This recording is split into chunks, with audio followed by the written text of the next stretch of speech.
Please silence your phones. Also make sure you've signed in at the back if you'd like to speak this evening. This public hearing in docket number 2018-319E concerns the application of Duke Energy Carolinas for a rate increase. At this time, I'd like to have the parties introduce themselves and the opening statement they'd like to. Good evening. Good evening. My name is Heather Shirley Smith. I'm counsel to Duke Energy. And with us tonight, I would like to note we have our South Carolina President, Mr. Kojo Garchitego, here in attendance. We also have...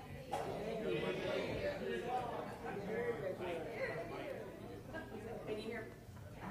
It's on. Can you hear me now? Yeah. I'll just bend in. I'm sorry. My name is Heather Shirley Smith. I am counsel to Duke Energy, and pleased to be here tonight. I would like to note that we have our South Carolina President, Mr. Kojo Garchitego, here with us this evening.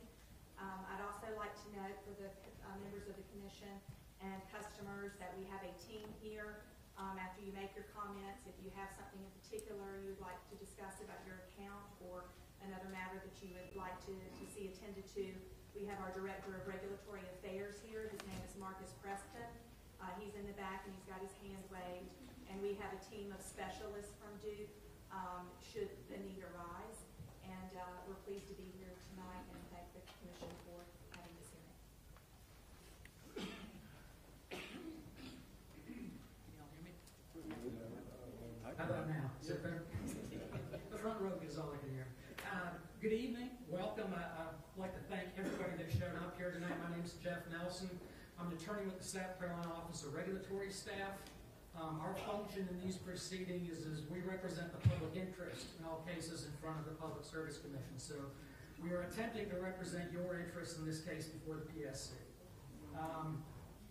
Please note that we are a state agency. However, we are different, separate, and apart from the Public Service Commission. The Public Service Commission here is sitting as an independent, what we call a quasi-judicial body.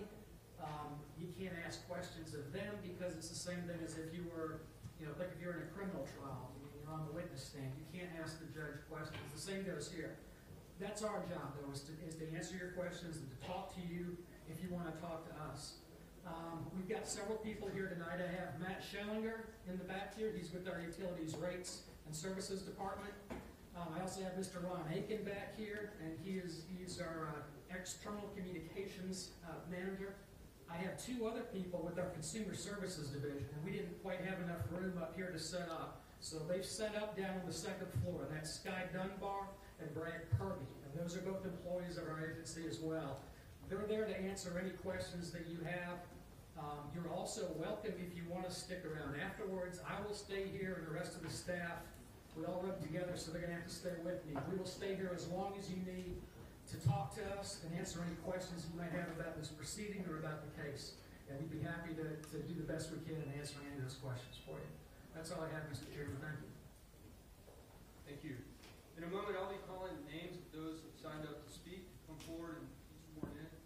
Make sure you give your name and address, and then proceed with your testimony so that everyone will have a chance to speak tonight. Your testimony is limited to 3 minutes. And after you're done, please remain at the podium or the microphone for any questions that the parties or the commissioners might have. I'd like everyone to know, like you just heard, the commissioners are unable to take questions or make comments due to the judicial nature of this proceeding, but Duke and ORS will be available after the hearing for any questions you might have. Also, there's another public hearing tomorrow in Greenville. However, it's our policy that you only speak at one public hearing. And tonight, if you hear something that you agree with that somebody else has said, when it's your turn to testify, you're welcome to simply adopt the testimony. Mr. Chairman, the hearing where Duke will present its case is going to happen on March 21st in the Commission Room at Columbia. And a decision is due sometime probably middle of May. That's it. Thank you, Mr. Minges. Just want to remind everyone, I know 3 minutes doesn't sound like a long time, but it is a pretty long time. So have your thoughts ready, and that way we get as many people to be able to speak so that we can hear that have signed up as possible. Mr. Bill Richardson will be keeping a clock. You'll have the clock right in front of you, so you'll be aware of your time. And we appreciate you being here, and we'll start calling the first witness. Thank you, Mr. Chairman. I'll be calling your names two at a time. Pamela Christopher, would you please come forward? And Genevieve Brown, you're after Ms. Christopher. Raise your right hand. Do you affirm the testimony you're about to give will be the truth, the whole truth, and nothing but the truth? Absolutely, yes, sir. Please state your name and address. Pamela Christopher, 200 Royal Oaks Drive, Anderson, South Carolina, 29625. Thank you. I wanted to come before you today to talk with you about a few things. I'm sure there will be people that will give you testimony and talk about their concerns, but let me tell you some great things. I want to talk with you about Duke Energy. They pay $11 million in taxes. $11 million in taxes, contributed in Anderson County. They've contributed $345,000 to our community through their employees giving through the Duke Energy Foundation grants. That's their charitable giving in 2018. The employees gave 679 volunteer hours in 2018 to our organizations just in Anderson County alone. So charitable donations that they have given in our community have been to Westside Community Center, Omega Butillion, Foothills Alliance, Meals on Wheels, Calvary Home for Children, Special Olympics, AIM, which is Anderson Interfaith Ministries. They pay $10 million in taxes in Anderson County, over $10 million, and the state impact they have for the state of South Carolina is $6.6 billion. In addition, I'd like to say I appreciate there's not a board in our county that doesn't have someone that sits on it from Duke Energy. And it's not just sitting on our board. They give their time. They are active. They're sitting in trying to find out what they can do to make it a better Anderson County, a better region, and a better state. I tell you, I have never seen more committed people in our community, and I personally want to thank them. I tell you, there's not a time that we have a storm outage or we have downed lines that our men and women aren't out there responding and doing everything they can to provide access to our people. And they go above and beyond what their work is. And I just want to thank them personally. For those that are sitting in here from Duke, thank you for what you do. I want to tell you from the bottom of my heart, I appreciate what you do as a citizen here in Anderson County and in the state of South Carolina. Thank you, Ms. Christopher. Any questions from the parties? Commissioners? Thank you very much. Thank you. Genevieve Brown, would you please come forward? And Inez Allen, you're after Ms. Brown. Raise your right hand first and swear you in. Do you affirm the testimony you're about to give will be the truth, the whole truth, and nothing but the truth? Please state your name and address for the record. Genevieve Brown, 1605 North Lake Drive, Anderson, South Carolina. And where is that? Okay, pardon? Do you need me to pass these on? Yes, in fact, I thought you needed it. Okay. My name, I am a AARP South Carolina State Legislative Volunteer and the president of AARP Chapter 3693. I want to thank the Public Service Commission of South Carolina for the opportunity for me to share my concern about Duke Energy proposed rate hike. I believe that the low usage customer will be financially hurt by the rate shift to fixed charges. Plain and simple, what Duke is attempting to do is to shift the cost of the fixed facility charge, and it is not based upon a proper allocation of costs. I strongly believe that the fixed part of my resident energy bill should only include cost of the meter, cost of billing, collecting, and cost of the line from the street to my house. I read that the average Social Security benefit for South Carolinians in 2019 was $1,461 per month, and that depends on their work history, and more than a third of the older South Carolinians rely only on Social Security, not including the users of SSI. The average monthly disability check in 2019 for a single person is approximately $750 and $1,125 for a couple. But when I see the boldness of Duke Energy proposing to triple the hidden mandatory monthly fee for its South Carolina customers, going from the current $8 to $9 per month to all the way up to $28 to $29 a month, That means Duke, South Carolina customer would owe at least $336 per year before flipping on the light switch. This would be the highest mandatory monthly fee of any investor-owned utility in the nation. But let me share with you a sprinkling of the remarks from our community. This is a prime example, quote, "This is a prime example of corporate greed that hurt all of us. Customers should not have to pay for poor business decision by a company that has a monopoly and earn billions for profit."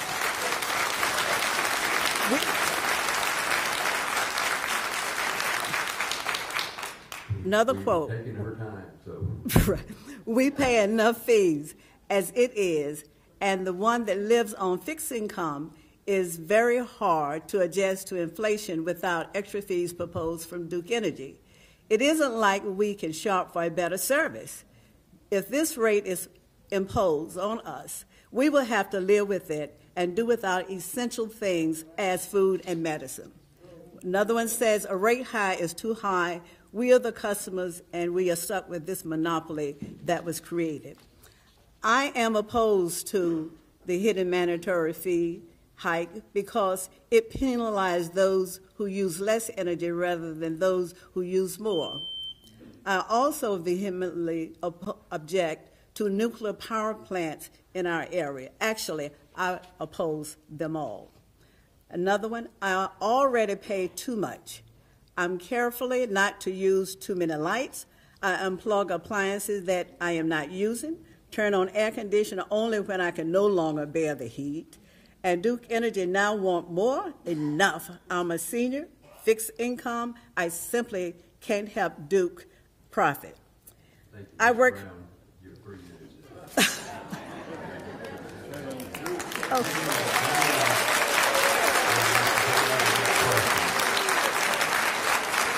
We have questions from the public. Ms. Brown, please stay at the microphone. Questions?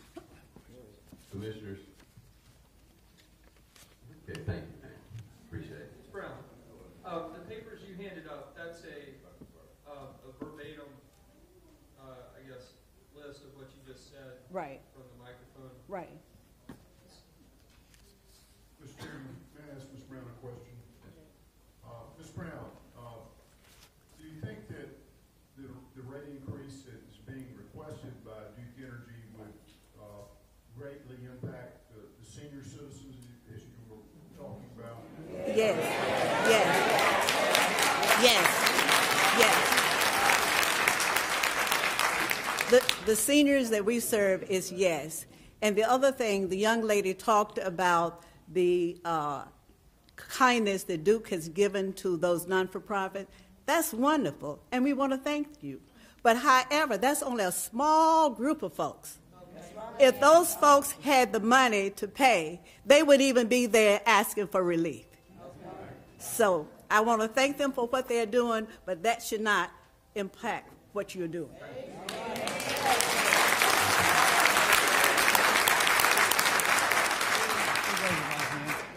Do you affirm the testimony you about? Holly Harwell, you were after Ms. Mr. Harwell, Yeah.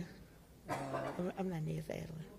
do you affirm the testimony you're about to give will be the truth, the whole truth, and Yeah, nothing but the truth? nothing but Please the truth. State your name and address. My name is Inez Allen, 415 East Franklin Street, apartment 122B, Anderson, South Carolina. I live at that apartment.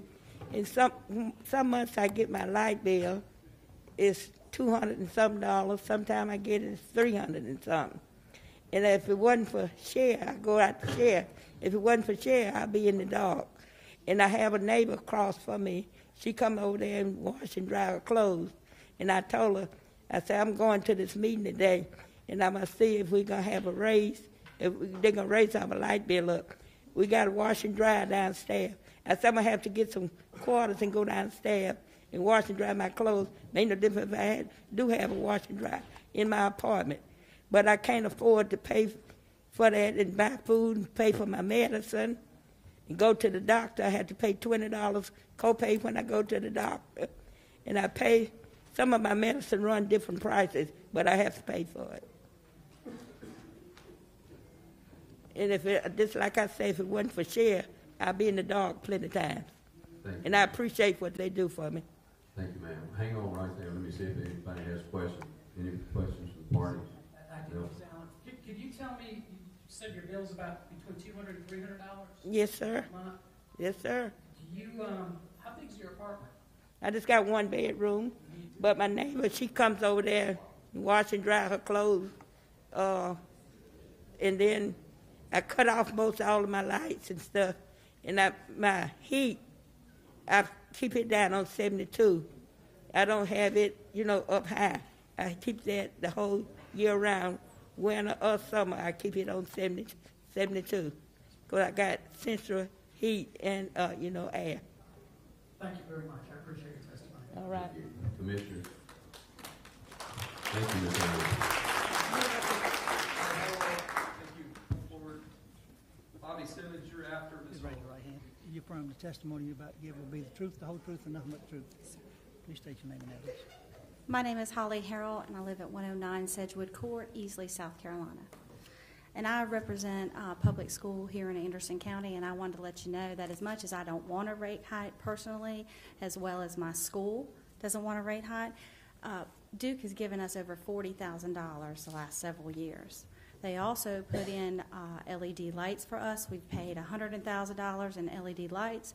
They rebated us 75% of that. And this actually is going to save us 75% of our power bill. So this is huge for a school and a public education.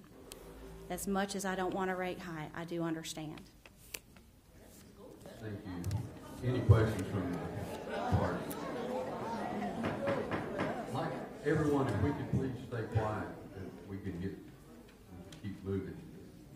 Everybody's question then. Anybody else? Commissioners? Mr. Chairman. Yes, sir. Mr. Williams. Thank you, Mr. Chairman. Ma'am, I'm Justin Williams from the 6th District. That's Congressman Clobber's district. I am unfamiliar with this area, and so I rely on what you folks say as by way of education about what's going on here. Other than what you tell me, I have no preconceived notions or any idea about what goes on in this community. I want to make sure I understand your position correctly. Is your position that because Duke is so generous with their charitable giving that you don't mind the rate increase? No, that's not what I said, sir. I understand that there's got to be an increase, I'm sure, but there's got to be a balance in it. Thank you for sharing. Thank you.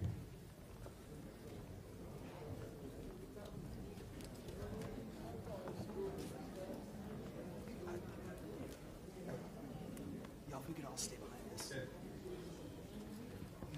Bobby Simmons, would you please come forward? And Richard Payton, you're after. Please raise your right hand. Do you affirm testimony you're about to give will be the truth, the whole truth, and nothing but the truth? I do. Please state your name and address.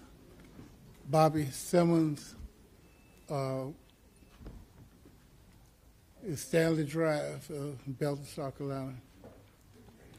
What I don't understand is that when several months ago, Duke Power and other they tried to get people interested in the solar system.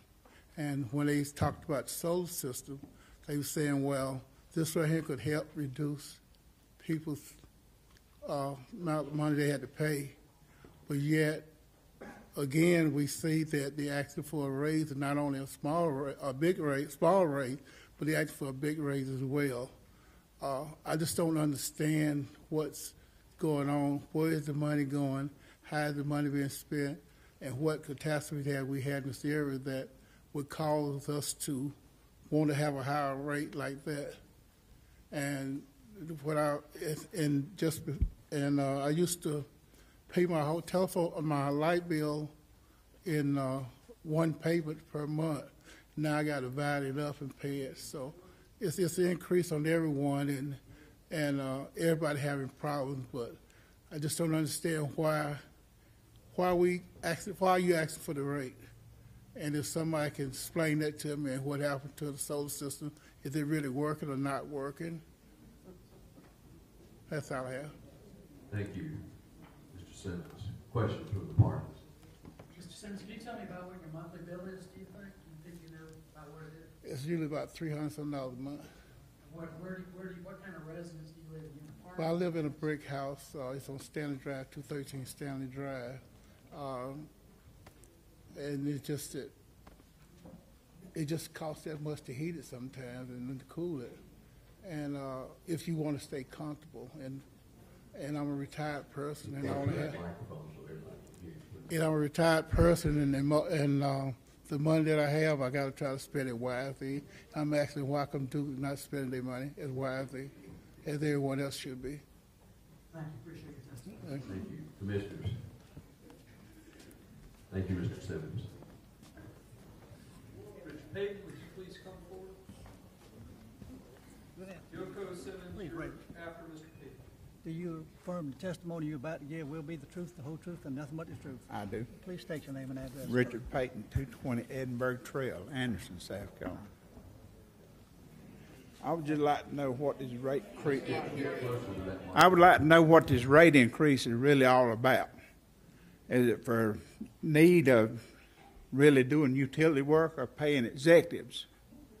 Because a few years, about 3, maybe 4 years ago, Duke bought out an executive for $146 million. It wasn't long after that, I believe, they asked for a rate increase. I just wonder if this is connected in any way with the executive being bought out at the expense of the ratepayers. If they want to waste money like that, why don't they give it back to the people who is paying it? That's what I'd like to know. I have a newspaper clipping here where they paid the $146 million. The poor people out here is the one that actually paid that, not Duke Power. The ratepayers, every one of us. And why are we being forced to pay this rate increase now? That's what I want to know. Do you really need it? We need answers for stuff like this. There's all kind of ways. They send me letters thanking me for saving energy, and then turn around and want to go up because I saved. I mean, where is the reason behind it if you're going to penalize the people for saving? That's nonsense. Somebody in Duke Power needs to wake up and see where this money is going and let us know, instead of penalizing us for it and taking food off our table and giving it to somebody who don't really need it. I've suffered heart attack, stroke, cancer. I almost lost my foot. I'm on a low income. I don't draw nowhere what she was talking about. But in the same token, I appreciate Duke Power for giving me power. Let me have it.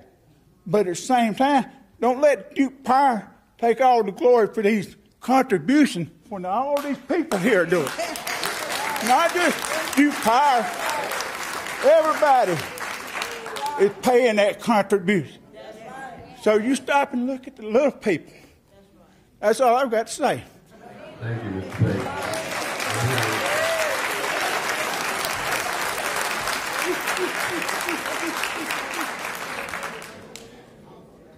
Yoko Simmons, would you please come forward? Sir. Good afternoon, sir. You're after Mr. Simmons. Please raise your hand. Do you affirm the testimony you're about to give will be the truth, the whole truth, and nothing but the truth? So help me God, yes. Yes, sir. Please state your name and address. Okay. Right in there. Okay. Can everybody hear me? Yeah. All right, awesome. My name is Yoko Simmons. I live at 300 Muncie Drive. And the reason why I came today is not to beg y'all to stop this, but just to think. Now, the money that I'm showing that Lynn Good, a CEO for Duke Energy, last year cleared $21.4 million. Okay, all your executives are well over $1 million. So where the money is going, why you need money from us citizens to pay the salaries that you're paying, the bonuses that I realize that y'all are getting? I mean, something has to give here. Either you keep filling up your pockets and continue to take from the people who don't have as much to give already, So why are you trying to squeeze all the milk out of the people? That's a question I want to ask. And just think about that. All the money that you're giving out in bonuses, the money that you're paying people in salaries, over $1 million, your CEO, $21 million? And I noticed, too, that y'all profit over $2 billion. Now, how many years has this billions has been profit? And you're looking at people who just making ends meet, trying to rob pay Peter. I hate to say that, but that's what's happening. So to me, it's a money thing. It's a money thing. It's not a people thing. And if you really look at it, you need to think about your family that's coming behind y'all. Things do happen in life where tragedies do happen to where you may end up being in a situation where you're going to need assistance to help you.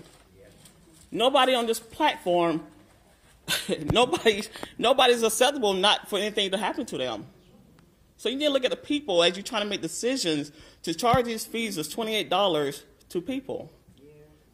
You look at your family before you standing here today. They paved the way for all of us. All of us. And then to come here to say, well, we want to charge you $28 more? No.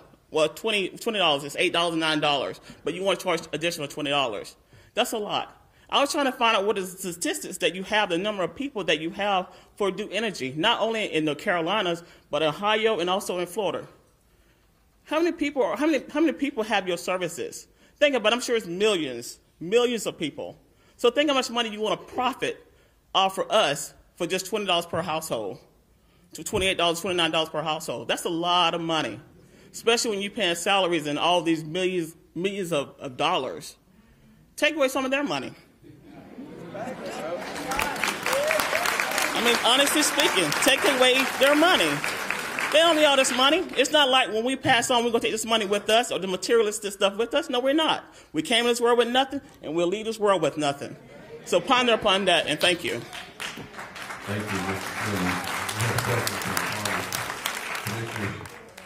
Mr. Simmons. Miss Simmons. I'm sorry, Miss Simmons. Miss Simmons, can you tell me what your income is? No, I don't share my income. Okay. What percentage, do you spend a large percentage of your income, let me put it this way? Utilities. Utilities. Mm-hmm, utilities. Do you have any idea what percentage you might spend on your utilities? I can tell you we spend in the summertime between $149 to $200 because we also have natural gas. So yes. Thank you. You're welcome. Have a great day.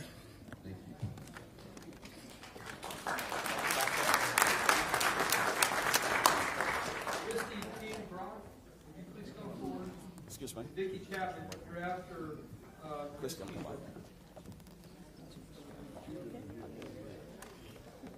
your hand.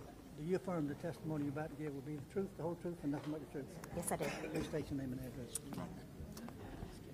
My name is Christy.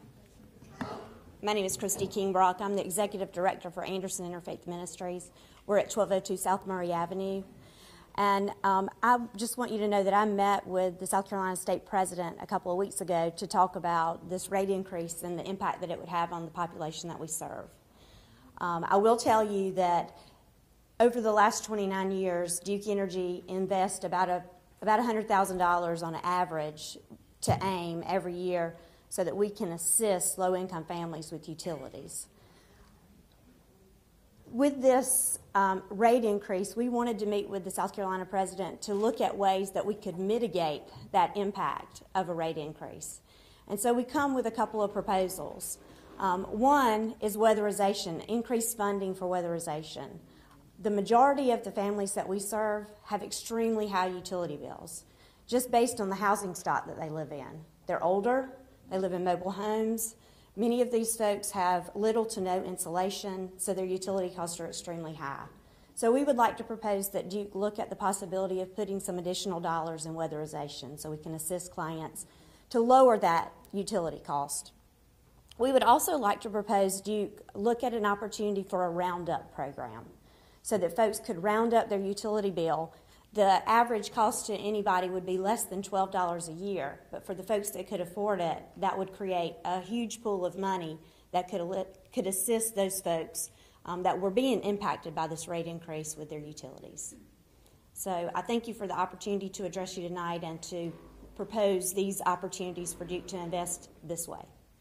Thank you. Thank you, thank you. Any questions, Mr. Nelson? Yes, ma'am. You talked about weatherization a little bit. Is that something that currently your organization is involved in with Duke Energy? We are actually in conversations. We do emergency rehabilitation and owner-occupied rehab for eligible homeowners, and just had a conversation with them about possibly partnering with their weatherization program that they have. I think currently now they work with the community action partnership agencies, but we would be interested in being able to piggyback that so that when we're replacing a roof or a HVAC system, we can increase the insulation and things like that in the home. Appreciate it. Mr. Chairman. Commissioners, Commissioner Williams. Ma'am, thank you for sharing your suggestions. I have a question for you if you don't mind. Okay, sure. How do you think the rate increase as proposed will impact the customers you serve? Well, I think that it will definitely impact the folks that we serve, but I think we have to look at holistically that fixed rate, although it will impact my folks, with their high energy usage, if we can lower that, then it can mitigate that impact on that client. Plus, you have to look at all of these folks who have vacation homes. You know, we talk about how it's going to impact the low-income person, but if you have a vacation home and you're not using any utilities, you're not paying Duke anything. But if this fixed rate is there, you're paying that. So for a higher income person, we have to look at that balance as well. So they're paying that fixed cost as well as that person who's using utilities every day. Thank you, ma'am. Any other, Commissioner Howard? How many low-income families do you assist in? Get the microphone on the other end.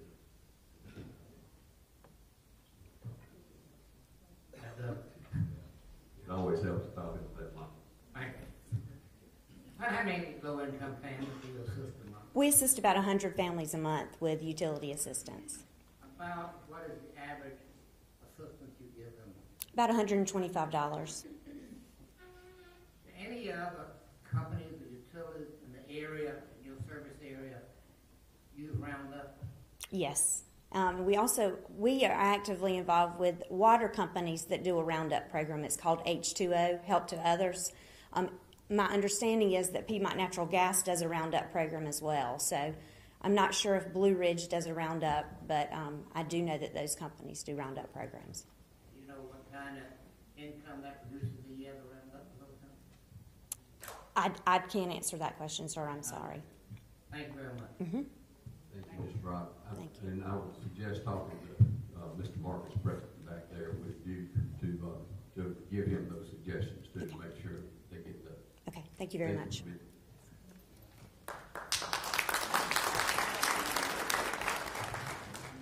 Good evening, ma'am. Raise your right hand. And Joe Davenport, if you're after Ms. Chapman. Do you affirm the testimony you're about to give will be the truth, the whole truth, and nothing but the truth? I do. Please state your name and address. My name is Vicki Chapman. I live at 3204 McCurley Street in Anderson, South Carolina, zip code 29626.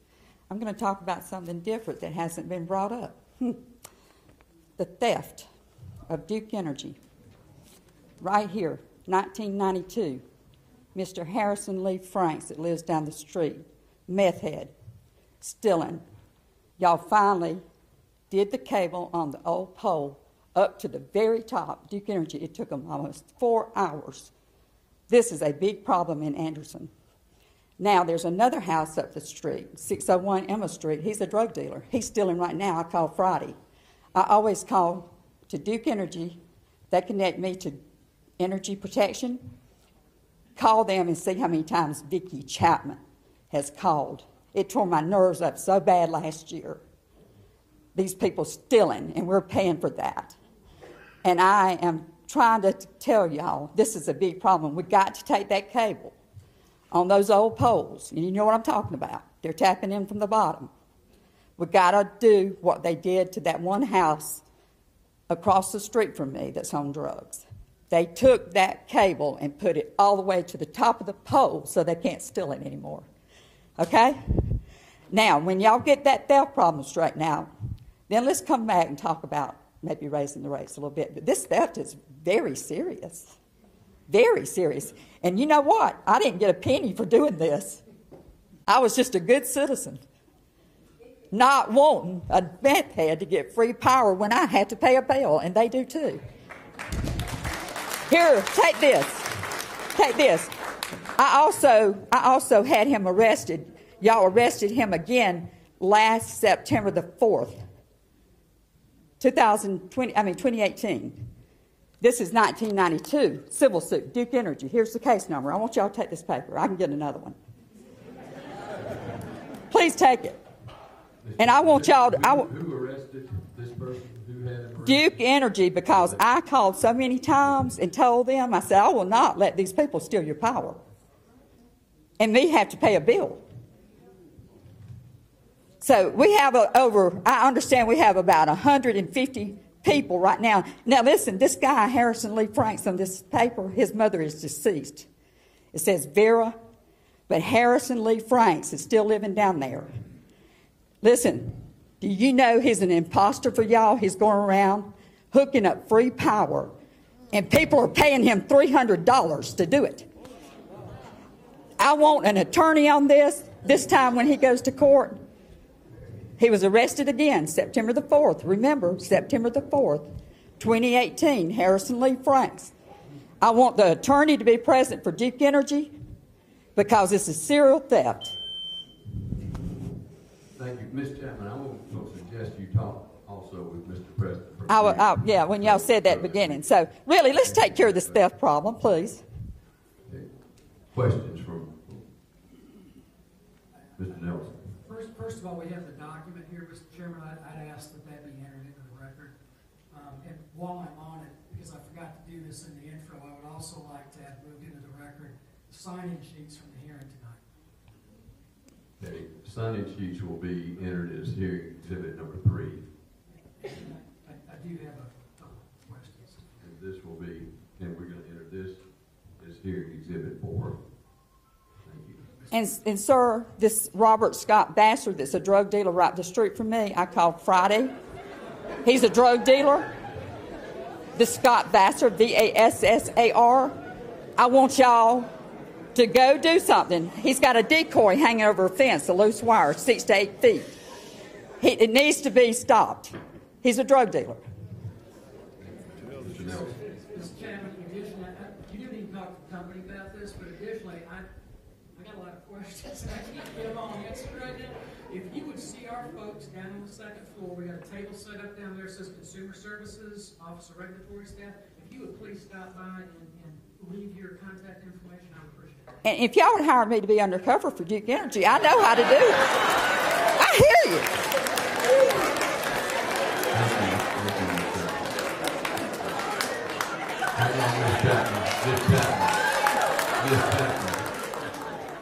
Thank you. Ms. Chapman. Yes, sir. Is the date on that document? Yes, sir. Listen, it's in writing. I pulled it up because it's not on the computer. It goes so far back. 1992 civil suit. Case number. 1992. Okay, now, Thank you, last Mr. year there's going to be another civil suit when it goes to trial. Appreciate it. Judge Davenport, could you please come forward? Yep. Do you affirm You're after Mr. Davenport. do you affirm the testimony you're about to give will be the truth, the whole truth, and nothing but the truth? Try my best. Thank you, sir. Please, Thank you. Please talk into that as best you can. I'm kind of wearing 2 hats here tonight. One is the AARP, and one is an individual. And I've been blessed not to have had a problem, but if this increase goes in, I am going to start having trouble because I lost $252,000 to the government one time for services rendered. So I think that I'm due some consideration with that. I had no problem with that, but except we went to court and they finally decided they weren't going to pay, period. But I have served in this community. I've served the state.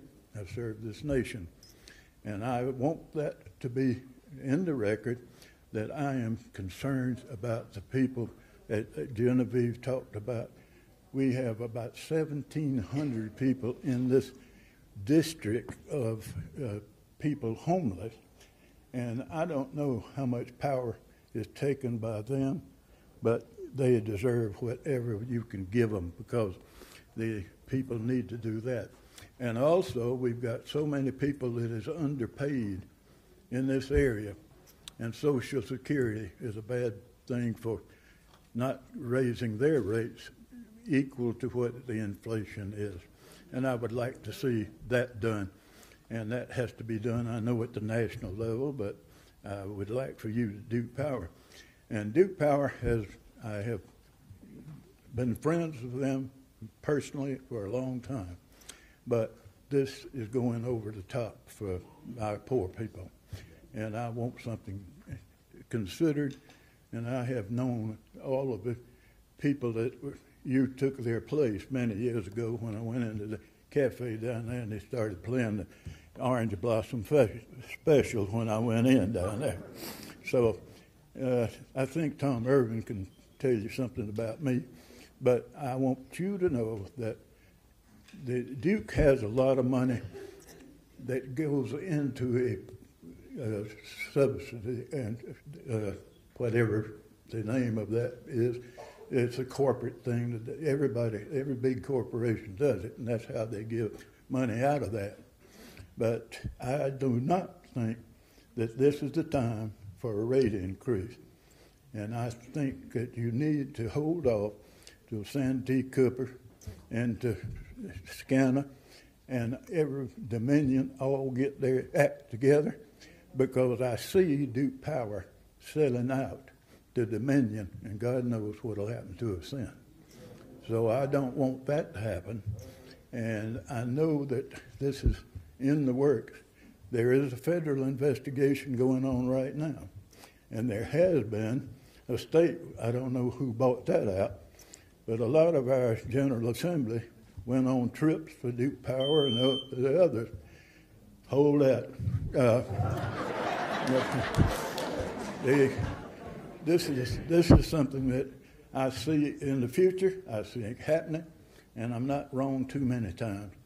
And tell Jim Clyburn I said, hey, thank you. Thank you, Mr. Davenport. Hang on one second. Let's see if I have any questions for you. Any questions from the parties? I don't have any questions, but thank you, Mr. Davenport. I appreciate the testimony. Thank you. Thank you, Mr. Davenport. Thereafter, Davenport would come forward, and Helena Stewart, you're after Mr. Allen.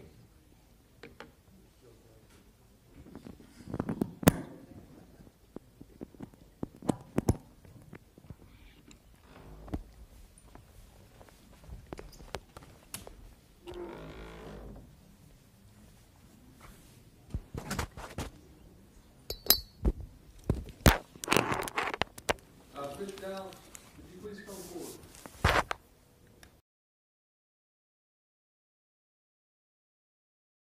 Do you affirm the testimony you're about to give will be the truth, the whole truth, and nothing but the truth? Yes, sir. Please state your name and address. Richard Allums, and my address is 118 Kirsch Drive in Williamston, 29697. I will give everybody here a break. I'll be short and sweet, to the point. Please don't do what you're proposing to do. It will be a hardship on a lot of people. My wife and I, we are on a fixed income like a lot of people. And I think about young families with kids and trying to make it.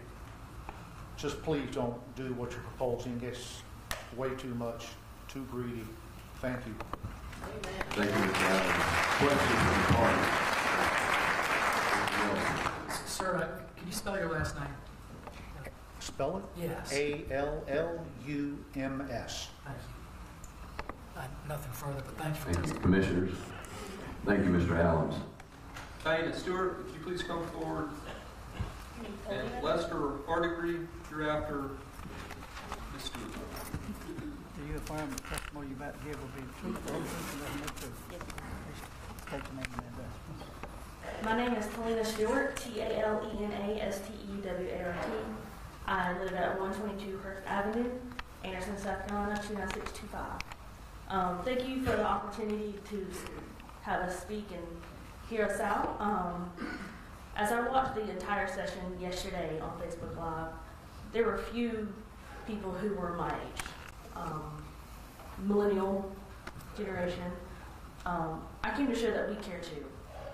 You know, we may not be on fixed incomes, but I don't think that I need to work like a dog to pay my bills.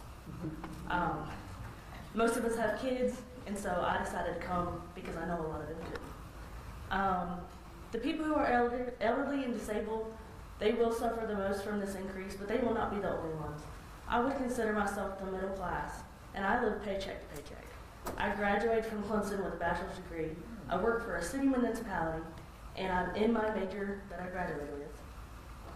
Every decision I made was to further my life, not stand still. All of my bills are paid, my family is fed, thankfully. After utilities and my student loans, I have just enough for gas. I cannot afford an increase in the rate. I am more fortunate than others, yet I will have to work overtime to pay for this increase, which is not always available, even with the city. You know that our community does not want this, nor can we afford it. Please do not allow this to happen. I'm here tonight instead of helping my child study for a test. And the people who know me know I don't take that lightly. I am here tonight instead of cooking dinner for my family. I'm here tonight willing to stay up late if I had to be at work at 5 in the morning. Do not let my time taken away from my family be a waste. Do not approve this. Stand up for us, the people who make the upstate and South Carolina the great state that it is. Thank you. Thank you,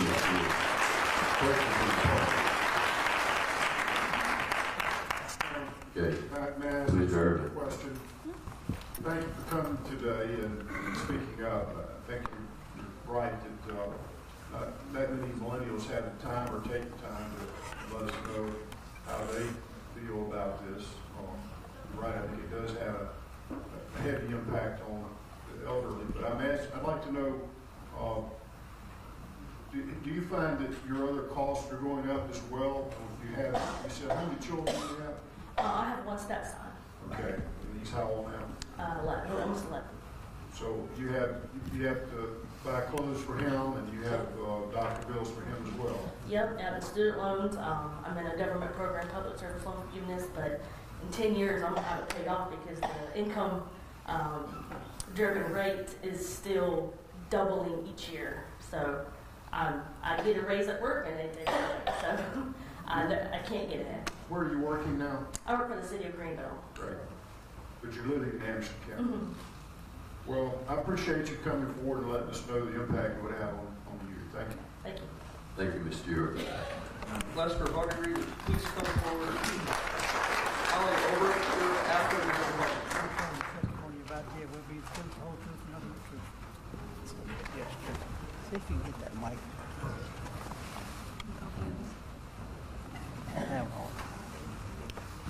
Good evening, Commissioners. My name is Lester Hardegre. I reside at 164 Tully. The zip is 29621 here in Anderson. My wife and I are both retired and on a fixed income and moved to Anderson 1 year ago from Bluffton. We got tired of evacuating with hurricanes. After purchasing our home, we began the process of making major improvements associated with energy savings. I thoroughly reviewed the Duke Energy website titled Save Energy and Money, and also contacted them by phone about their Smart Saver rebate programs. It states that one can get up to $1,525 in home rebates if you implement certain energy savings for your home. What a joke.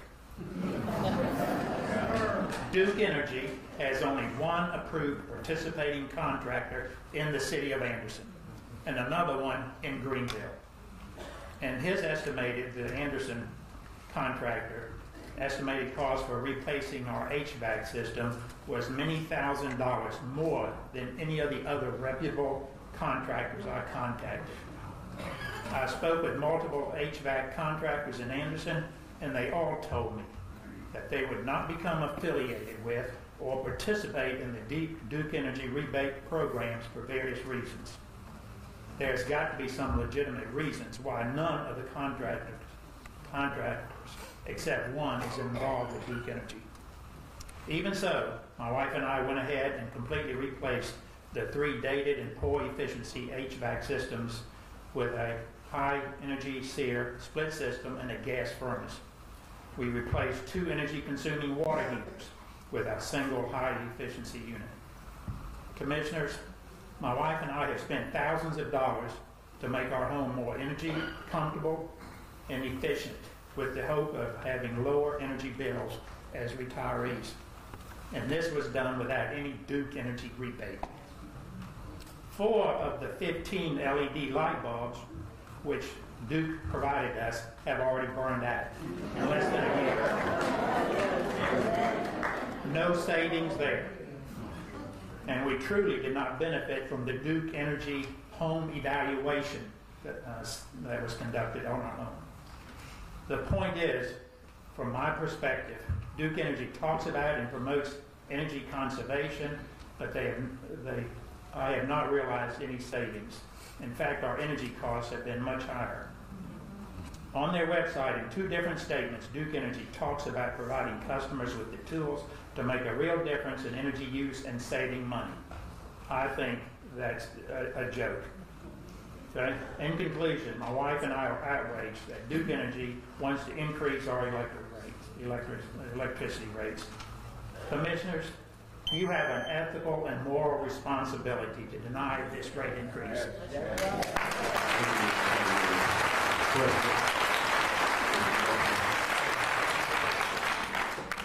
Mr. Harvey, yes. Have you seen any kind of reduction in your energy bill with all these investments that you made in energy efficiency?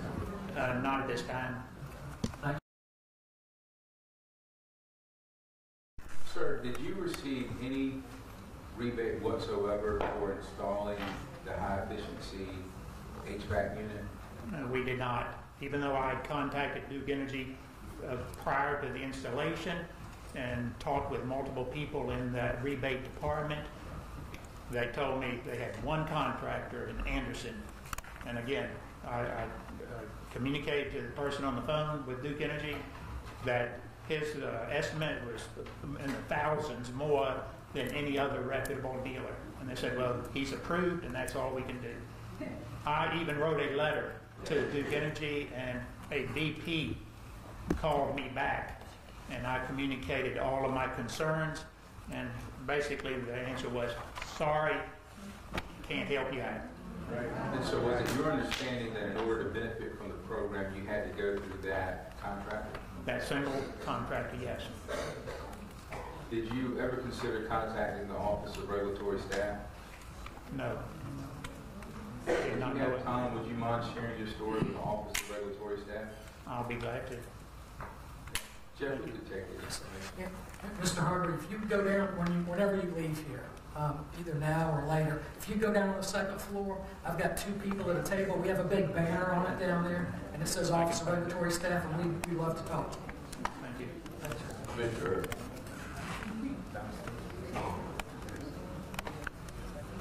Thank you, Mr. Chairman. Lester, I appreciate you calling this to our attention.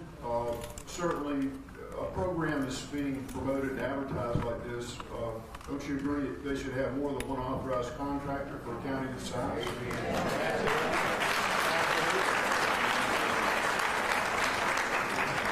If they're going to promote it, then they need to have several to choose from that are available to you. So I was not aware of this problem, but we certainly appreciate you bringing it to our attention. Let me just on the record communicate that they did indicate 2 contractors. Again, one was in Anderson and the other is in Greenville. And that is still current as of 2 or 3 nights ago. But Greenville's a ways away. That's going to add to the cost of transportation. So they should have more than one in the county this size. I would think so if they were serious about helping us customers save energy. And I'd like for the ORS to find out why other contractors are not are making attempts to become authorized for this type of service. There must be some reason. So we need to look into it. Thank you.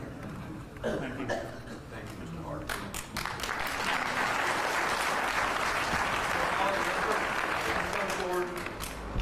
And Jody Gavlin, you're after.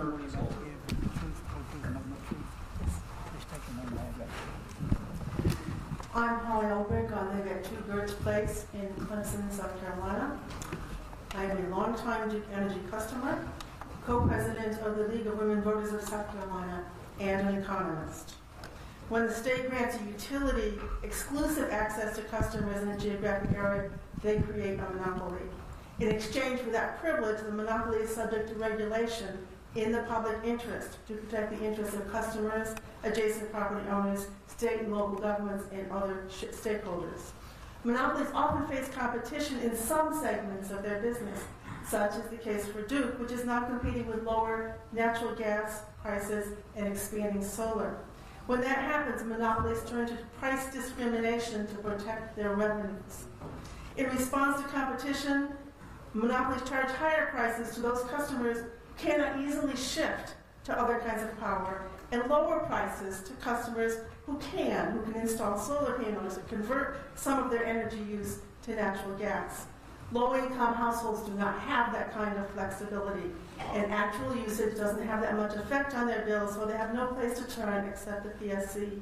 If you look at some of the charts, including Duke's own charts, you will find that the proposed rates cause electric bills to rise substantially at the lower end of the usage scale and declines at the high usage end. Those are the ones who are most financially able to turn to other forms of energy. It just happens that low users are predominantly, but not exclusively, poor, elderly, and or renters. Duke isn't intentionally discriminating against those least able to protect themselves from this rate hike, but that is the effect. It's up to the PSC to act on their behalf. Thank you. Thank you, Ms. Oldham.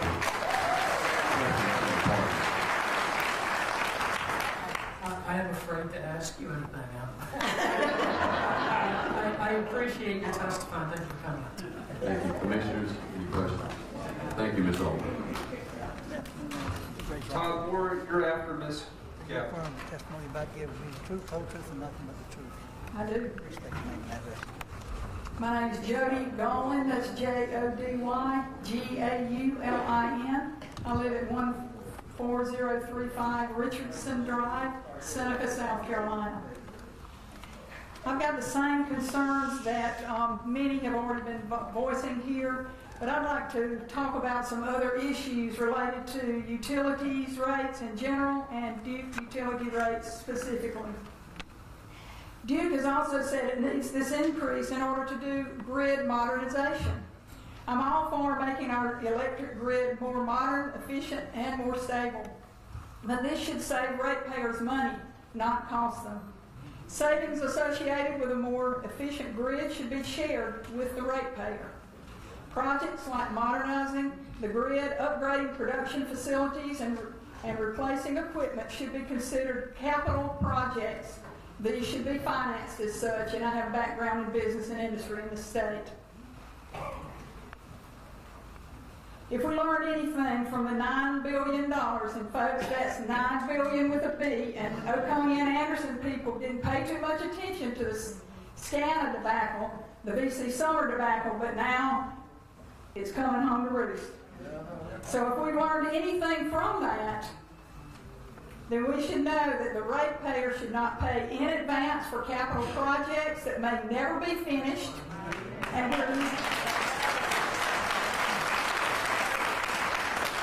where the utility has no incentive to bring a project in on time and within budget.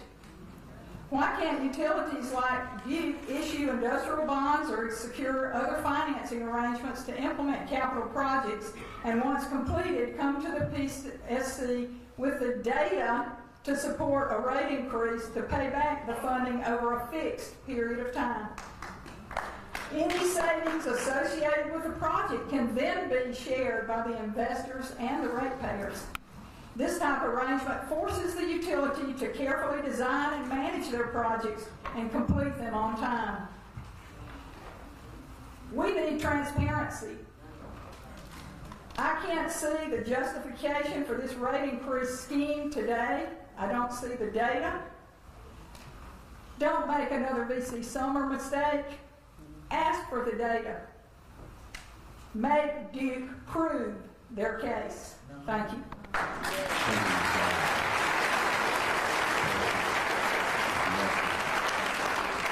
have any questions. Thank you for coming out and testifying. I appreciate it. Thank you. Thank you, Commissioners. Thank you, ma'am. Todd Moore, would you please come forward? Ann Axelson, you're next. Good evening, sir. Yes. Do you affirm the testimony you're about to give in this hearing will be the truth, the whole truth, and nothing but the truth? Yes. Please state your name and address. Yes. My name is Todd Moore, and I live at 15 Marina View Circle, Salem, South Carolina. I stand today in opposition to the 12+% rate increase that Duke Power has requested. Raising the basic utility charge from $8.35 to $28.89 is an outrageous increase. This is an increase that will apply to everyone, and especially harm folks who live in small homes to try to minimize their power usage. This especially hits seniors, low-income people, and people who are diligent in reducing their electricity consumption. It is well documented that the introduction of compact fluorescent light bulbs, LED light bulbs, improved insulation solar, and other technologies has reduced the forecasted electricity demand over the last 15 years. Apparently, Duke missed this forecast and now wants to pass on their base costs to the consumer rather than manage their own business. Hear from the ratepayers and balance your interest with the utilities. Do your job. Please vote no. Thank you, Mr. Moore. Commissioners. Thank you, sir. Ms. Axelson, you're next. James Ballard, you're after Ms. Axelson. Good evening, ma'am. Do you affirm the testimony you're about to give will be the truth, the whole truth, and nothing but the truth? Yes. State your name. Hi, my name is Ann Axelson, A-X-E-L-S-O-N, 11 Quartermaster Drive, Salem, South Carolina, 29676.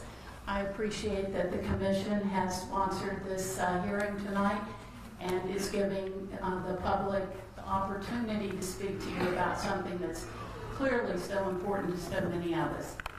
I've heard a lot of things I agree with tonight. There are so many things I don't like about this rate increase. I had to kind of prioritize a few of them. The first one is the timing. The timing of when Duke Energy announced this increase was a little bit suspect, given that it was 2 days after the election. I think with the VC summer debacle and fresh in everyone's minds that the last thing they wanted to do was pop this on us and potentially hurt their friends in the legislature right before the election. But now we have it. So what does this mean for all of us? I think that it's very troubling that by tripling the base facilities charge, Duke's going to punish the very customers who can least afford it. I am on a fixed income. I'm a senior citizen. And I am luckier than a lot of people in this room. I'm luckier than a lot of people that I've met in Oconee County because I do have some retirement income to augment my fixed income. But that's not true of a lot of the people I know and a lot of the people I've met since I've moved to this area. And the rate increase is actually rewarding people for not conserving electricity. In this day and age, that makes no logical sense to me. People who want to do the right thing by using LED bulbs, adding insulation, as we've talked about, and installing solar are going to be hit the hardest by this particular rate increase. That just doesn't make sense. But having spent 32 years as a federal government contracts manager, the thing that bothers me the most here is the lack of transparency. The lack of transparency in how this is being calculated, why this is needed. As you've heard testimony on some of these large bailout or sellouts to some of the executives, I think we deserve to know what this is going to pay for. We shouldn't be paying prospectively for things that we don't have the data on. I was taught as a business person years ago to manage by fact. So where's the proof that the cost per household to cover Duke's cost plus profit is $299 a year? Where is that data? Where's the law that prevents sharing the base cost proportional to the usage? We don't want to destroy the incentive to conserve. And also, other industries don't guarantee profits. And so that's a concern as well. Thank you for your time. I appreciate it. Thank you, Ms. Axelson. Questions from the party? Mr. Nelson. Ms. Axis, Yes, sir. What is your average bill? What do you run about? My bill ranges anywhere from 120 to 320, Depending on the season, I guess? depending on the season. So a lot of heating and air costs? Yes, and I have an exact experience to the gentleman who spoke a couple before. When I moved here 7 years ago, I had to redo all of my HVAC systems. I did all the due diligence that he was talking about in terms of looking to see what Duke Energy would do in terms of encouragement to replace really old units that weren't very efficient, and I found no help. So, any other, I mean, it sounds like you reached out to Duke to try and... Yes, and we even had a Duke person come out and do that home inspection that he was talking about. We had that as well, and that was really almost a joke, honestly. I could have walked through my house and given you a longer list. So, and I'm an English major. Thank you, Ms. Axelson. Ms. Axelson, hang on one second. Commissioner Williams has a question for you. Yes. Ma'am, you Yes. come across as very educated on the issues, and I appreciate that. I agree with you that transparency is important. What I would ask is that you get with a member of the Public Service Commission staff. We have a docket management system that's online just for transparency. So all the documents that Duke Energy files at some point will be available in the docket online. You have the opportunity to read and review. Also, our hearings are live streamed, so you have the opportunity to view those. So again, I agree that transparency is important, so you can hold all parties accountable, including this commission. So if you would please get with our office to make sure. Okay, I don't know the website. Now, Ms. Axelson, you can either hang around and talk to me afterwards, or you can talk to our people down on the second floor. They should be able to help you. Okay. If nothing else, leave your information down there. I'll be happy to call you. I would very much like to look at that because I've spent a lifetime of reviewing federal proposals from various contractors. I would never pay a federal contractor cost plus percentage of cost. That appears to me to be what we're doing.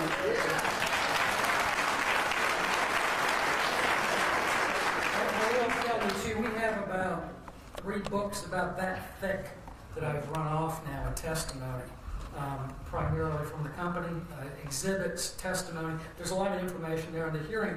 You could live stream it, but unless you've got a week to sit in front of your computer, you probably would be better off going to read stuff. So Okay. we'll be happy to get Thank that. you. I appreciate the information. Thank you, Ms. Axelson. Ms. Ballard, please come forward. Louis Kiesel, you're after Mr. Ballard. Please raise your right hand. Do you affirm the testimony you're about to give will be the truth, the whole truth, and nothing but the truth? Absolutely. Thank you, sir, and thank you for your service. My name is James Keller. Live at 203 Oak Knoll Terrace, Anderson, 29625. My wife and I retired and moved here from north central Arkansas 2 years ago, and we've been blessed to purchase a beautiful 2,600 square foot brick home. It's got 20 inches of blown-in insulation throughout the roof. High efficiency water heater that I just put in last year. The HVAC unit has been serviced twice a year by me and 7 years previously by the previous owner. And we just recently put solar panels on the roof, zero net, last July. And my last 2 months' bills have still been over $130. I realize we've had a lot of cloudy and cold days, but I feel like this additional rate increase is just, it's too much for people on fixed incomes. I'm a member of Vets Helping Vets Anderson, a Vietnam veteran, and I'm truly blessed to live here in South Carolina. But this rate increase is really going to hit people on fixed incomes like me and many others who aren't nearly as blessed as I am. But if South Carolina's intention is to draw more businesses to this state and employees to work in these new businesses, they're going to think twice about the rate increases that Duke Energy is proposing for their employees to come from other states to live here. And it's just not fair and it should be denied. Thank you. Oh, I've got a proposition. I think seniors, disabled, and veterans should be exempt from the utility tax.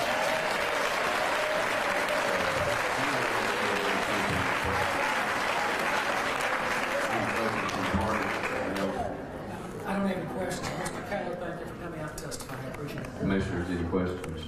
Thank you, Mr. Keller. James Fowler, are you here this evening? Do you affirm the testimony you're about to give will be the truth, the whole truth, and nothing but the truth? Please state your name and address for the record. I'm Lewis Kiesler, a local Anderson County farmer. I live at 225 Country Meadows.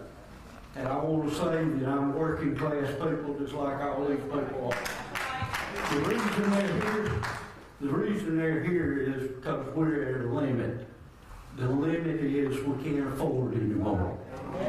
And we can't do anymore. I've got a son at Clemson University, and I'm the chairperson for the Anderson County Farmers Market Board. And we've got farmers drying grain, we've got farmers pumping water, and this price increase is killing us. And I mean, Duke Power's already got a 7% pay increase, I think, and they got another 7 they slipped in. And we can't stand anymore. I mean, everybody's at their limit. I eat breakfast with a lot of older guys. They're on fixed income. And they need every dime they can get now to feed their families. And I'm 62 years old, and you need to hear this. I can't retire because I can't afford to. It takes more money now to keep everything going than it does to live. And Duke Power, Ms. Duke Power, let me say this to you. We need in Anderson County some representatives to talk to these people when they got a problem. They don't need to go to Charlotte to talk to somebody. We need somebody here. And these representatives need to be somebody that can listen and say, hey, I'm having trouble with my power bill. What can you do to help me? And we need help from Duke Power. These people here are like me. We're making thousands, not millions. That's the bottom line. And I hope the Public Service Commission sees the problem. We need help from you with Duke Power. Thank you. Thank you, sir.